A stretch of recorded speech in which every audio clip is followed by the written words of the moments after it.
Gale Banks has been building engines, racing cars, and setting records for almost 60 years. Through his years of racing, he's developed a couple of secrets that he recently shared with the competitors at Diesel Power Challenge. Interestingly enough, Manifold Air Density would predict 2 out of 3 Diesel Power Challenge winners.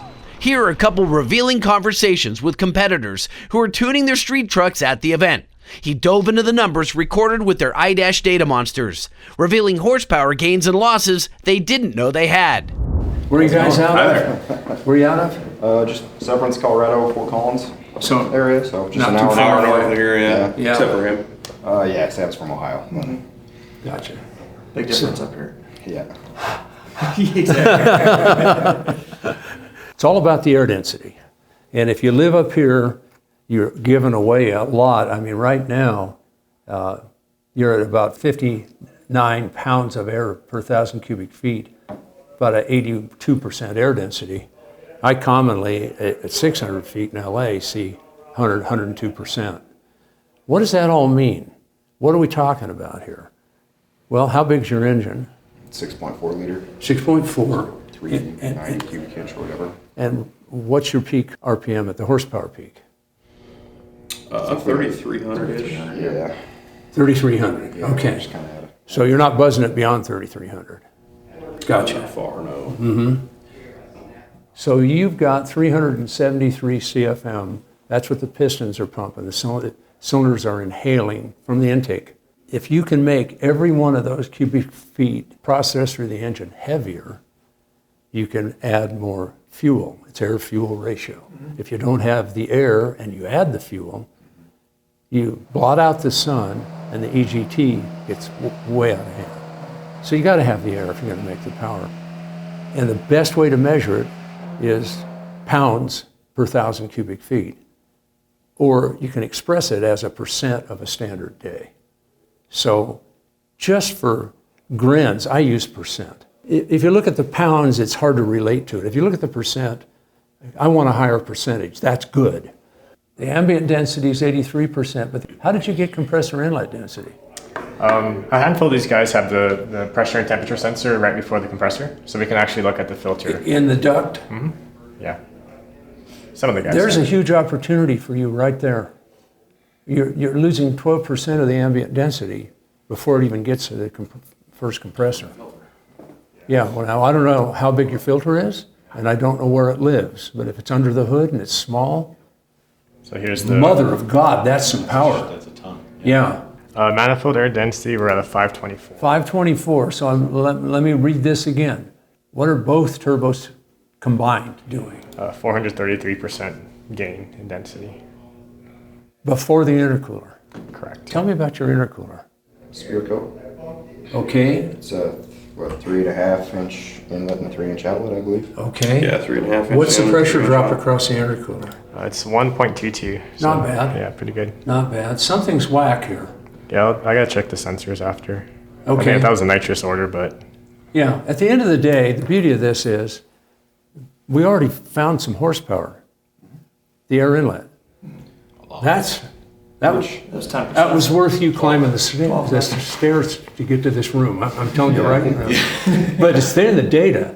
All you're looking for is, hey, if I want to improve something, where did you start? Benchmark it with this system.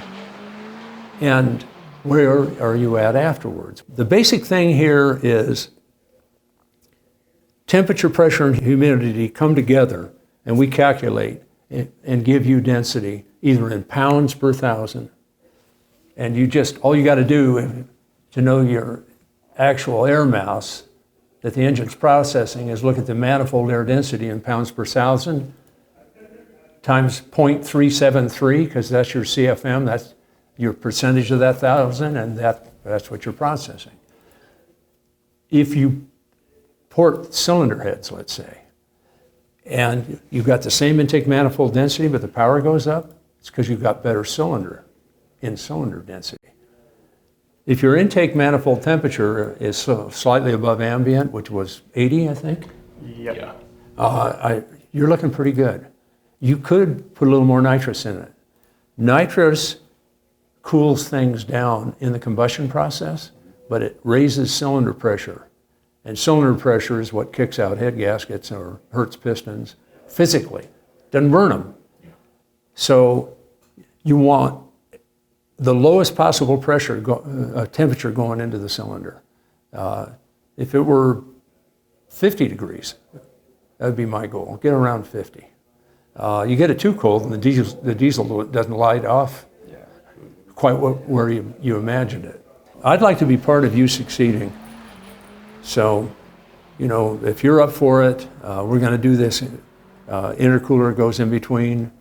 I'd like to provide you guys one to see how it works for you. Sure. Now, it will take the intercooler will have a water, it's a liquid coupled. So it'll have a little water system. Yeah, you can either put ice water in the reservoir, put ice in the reservoir and run it that way. Because you're just short runs, 10, 12, 15 seconds max. So you'll melt the ice doing it, but man, it'll be really something. everybody should be intercooling between the stages. That's what intercooling means, between two boosting devices. Aftercooling is after all the boosting devices, which is what you're doing with the air-to-air. What was our density ambient? 83, and we went to 71. So there's that opportunity. Intercooling between the stages is an opportunity. Let us know. That's why I gave you my card. Email me and let me know what happened to the pistons, so we can talk about this some more. Yeah, Sure. we're gonna document it and stuff, so All right. take pictures and all kinds of cool stuff. I know one thing. You guys like to do things different. You learn a 6-4 Ford. Everybody has got one. Yep. Yeah, we all have them. Well, that's way cool. These things, you don't even have to go to a chart. You can call back peaks. It'll hold. It logs to itself as well, and you can read off the card and watch it on the instrument without even pulling the card out. So you can see the whole run. You can see, oh, it peaks. Stop it there. You can advance it or go back and forth in chunks. So, because getting to this and then doing the graphing, you may not have to go that far. Data Monster's a pretty versatile dude. And I was telling some of the earlier guys, we've been using these data logging stacks just like they use in the engine labs in Detroit. Same stuff, made in Germany. $80,000 for one of those mothers. That's less than $400 for a gauge. And you look at that and you go, if you go in my dyno cells, these are all over the place. They're too quick and too easy. The other ones, you got to extract the data.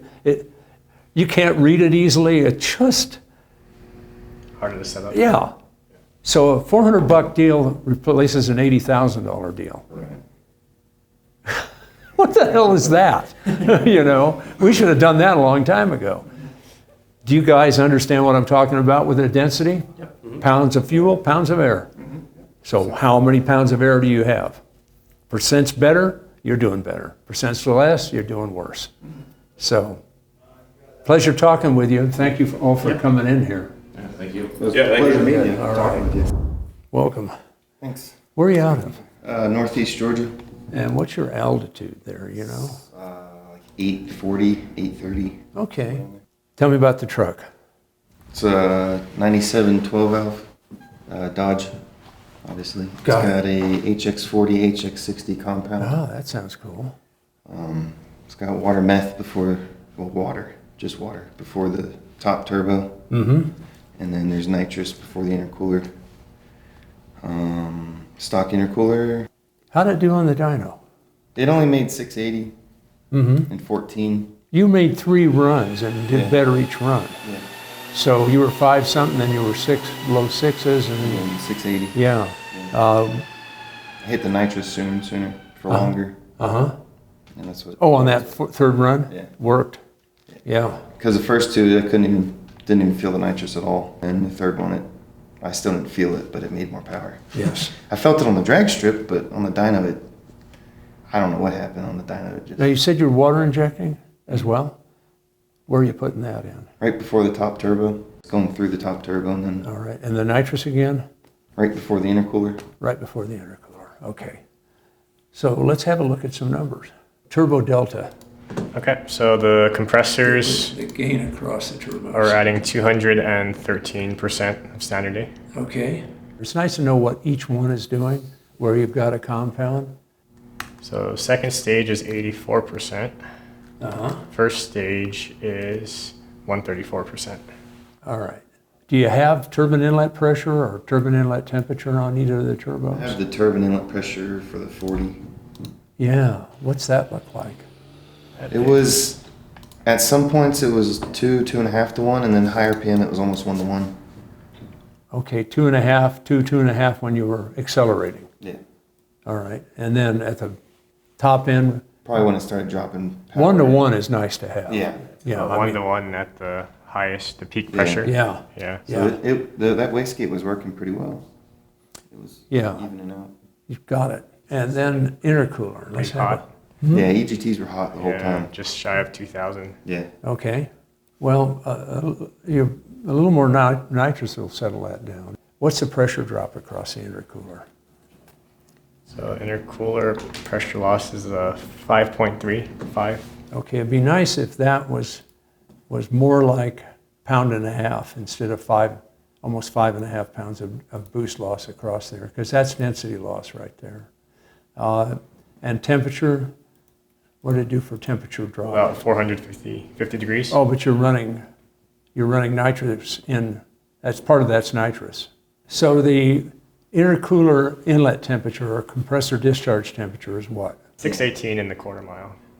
Yeah. Intercooling after and getting a lot of that temperature out and not dropping a lot of pressure. That's the key idea. What's the density delta across the intercooler? What's And master percent. in percent? That's a 180% increase. Which sounds good, but aren't you injecting nitrous before? So part of that is nitrous. Yep. We know the pressure drop is a bear, and it's a stock intercooler, so you don't have a lot of core heat rejection. I mean, what year is your truck? 97, Okay, so the stock horsepower rating on the truck was, 180, 180. 215. yeah. So the intercooler is designed for that, and you're making a whale of a lot more. Let's look at the air intake to the compressor again. So 83% at ambient and then 78% on compressor inlet. So the location, you have an air filter on the atmospheric turbo? On that run, Yeah. no. So It was just open. this is just under the hood. So Yeah. that's the temperature. Yeah. There's no pressure loss there, so I think you're running the open. There's no pressure loss, but there's an 8% Yeah, density loss. 37 degrees increase in temperature. Yeah, that's horsepower right there. There's a range of trucks there that are physically the same. So if that sheet metal moves to where we do have an intercooler, or if the geometry of one of our intercoolers is right, then I'll fix you up, I'll sponsor you on an intercooler. Yeah. Because I'd love to see the results of before and after. Yeah. I committed on camera to help you Oh, out. man, yeah. I'm stuck. I got to do it. I just want to see your density number come to where it should be. Yeah.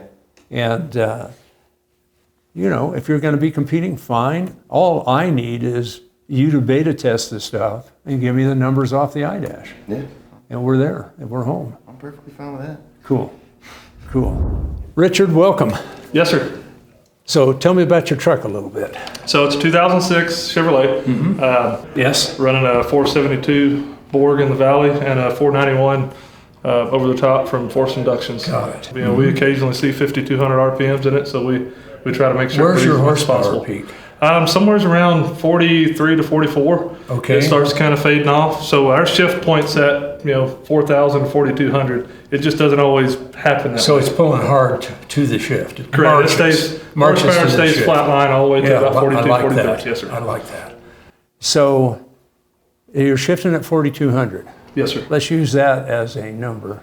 At 4,200 RPM, the cylinders are processing right at 500 cubic feet per minute. Yes, sir. You know what we're doing here. We're looking at the air intake, first stage, second stage, intercooling, and nitrous.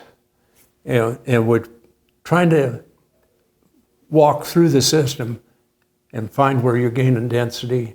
There might be some opportunities. You're doing damn good. Sure. There still might be something by the side of the road you can pick up. We're always looking for an improvement. Well, that's what racing is all about. Right? Yeah. I mean, I know NASCAR guys that would kill for 2 horsepower. Absolutely. Especially if it'll live the full race. Yes, sir. And tell me about where you're putting in the nitrous. So we have a spool jet. It's a very small 52 jet in between your the stages? 91 and the 72 Yeah. charger and the crossover pipe. The next stage would be in the hot side intercooler pipe right before the intercooler. Okay. Third stage would be right where it's going into the manifold. Got it. Okay. So let's look at how all that works. We start with the ambient air density. Right away, you're down here like 8% from ambient to the compressor inlet. Where's your air filter? So we didn't actually run an air filter. Okay, no air So filter. we ran a bell mouth on it just to create a smooth airflow into Which the is cool. Bell mounts work very well. But it's inhaling underhood air. Correct. Well, yes. So, down the track, it's got a little bit of a clearance. We take the headlight out, so it's almost a direct shot. Once you get over a certain speed, it should start forcing just a little bit of air into it. What run is this? This is a quarter-mile pass. Okay, so you're getting that air, but it's not helping much. Gotcha. Okay. So 42 So we degrees. basically What's need to the- run that bell mount outside the grill. we have a temp sensor at the compressor inlet or no? Yes. All right, and what's the temp at the compressor inlet? So temperature is here, 122. So you're gaining 43 degrees from ambient to your compressor inlet. And that's a density loss of, what was it, 8%? So all about keeping the air cool. It sure as hell is. Sure. The bottom line is, if I could pick up 8% density right there, mother of God, I'm after it. So now we're starting, what's the pounds per thousand at this 75%? That's 54.5. So we've lost, you see, that's pounds of air per thousand cubic feet. All I'm saying is, we gotta heal that up. Yes, sir. You're already quick, you're already fast, you're already making numbers on the rolls. Everything is positive but that. So across the compressors, you're going from 75% to 346%. So that's 270%. That's what I'm looking for. What's the air mass after the compressors? Pounds of air per thousand? That's at 249.7. So we're going from 54.5 pounds per thousand cubic feet to 250 across the compressors. Now, charge air cooler. How are we doing there? Charger cooler is adding 212% of standard A. So it's cooling like a mother. Yeah, 462. I would hope so. That's your intercooler. Oh, well, thank you. We work on that cooling. What I'd like to do, this is an intercooler made for a stock or street hot rod truck. I'd like to get you competition intercooler put together. We'll be more than happy to run it. And then you're running 2 stages. I'd like to, I just tested a core a few days ago on my flow bench for an intercooler. That's what intercooler means, between the charges, stages. yes, sir. And it'd be nice to intercool there. I wouldn't put nitrous in. If you put nitrous in before the intercooler, you're taking away some of what it could have done. Sure. When you talk about, guys say, oh, this is my spool jet or whatever, it's going to spool no matter where you put the nitrous. It doesn't care about, the nitrous should all be after the intercooler. Now, if you want to progressively stage it, whatever the hell you want to do, fine. But don't put it in anywhere but after. Let everything else do its job. Intercool between stages. There's going to be some density there. All we want is get the maximum pounds of air per cubic foot in the intake manifold, and you're inhaling about 500 cubic feet per minute. How dense can we make that? Not what's the boost, how dense. Because boost doesn't talk about temperature. It doesn't consider ambient pressure, which Naturally aspirated engines are forced induction too. Mother Nature forces the air. Sure. Everything's force inducted. So boost doesn't even talk about Mother Nature, but you know, if you're running the same boost here, how's your spool here? Is it a little, what's the altitude where you live? So density altitude where I'm from ranges from about 5,000 to 6,000 feet this time of year. Where are you from? So Midland, West Texas. And what's the altitude in Midland? It's somewhere around, I want to say 3,500 feet or so. Okay, so you are up there a bit. All right, I'm with you. Okay. Yeah, we didn't see a whole lot of decrease in performance coming up to this altitude. Yeah. Fortunately, the air out there is really not very good. So Yeah. we were somewhat prepared. What is the altitude here at the track? Anybody know? 5,900 feet. So we're right at, call it 6,000. Mm-hmm. I tell you, you fix that density loss and get that ambient density of that first compressor, it's going to spool quicker. Oh yeah. Spool is all about exhaust energy kicking the turbines in the ass. Yes, sir. Do you have turbine inlet temp on both turbines? No, sir, I do not. All we're looking at is pressure on the exhaust side. Okay, you do have drive pressure. Yes, sir. Sweet. We'll do some more. I'd like to do some more analysis when we get home on the data on your truck. If y'all are going to capture more data, the sled pull will have the same tune that we ran on the dyno. Not quite the max effort tune. Okay. But the tune we ran on the street captured this. Just make sure you punch the start button on the logging. I want that data. Yes, sir. Well, thank you. We'll get some more data off the data monsters today, and hope you kick some major tail. We're certainly going to try. All right. Thank you. You're welcome. Manifold Air Density predicted 2 out of 3 winners at Diesel Power Challenge. Richard Coker and Seth Coons were first and third place in our Manifold Air Density Challenge and Diesel Power Challenge overall. Driver skill was a factor, of course, but in this case, horsepower won, and Manifold Air Density was the predictor. You just saw Gale talk about intake systems, turbos, intercoolers, and more. Well, you can evaluate all of them with the iDash Data Monster Manifold Air Density System.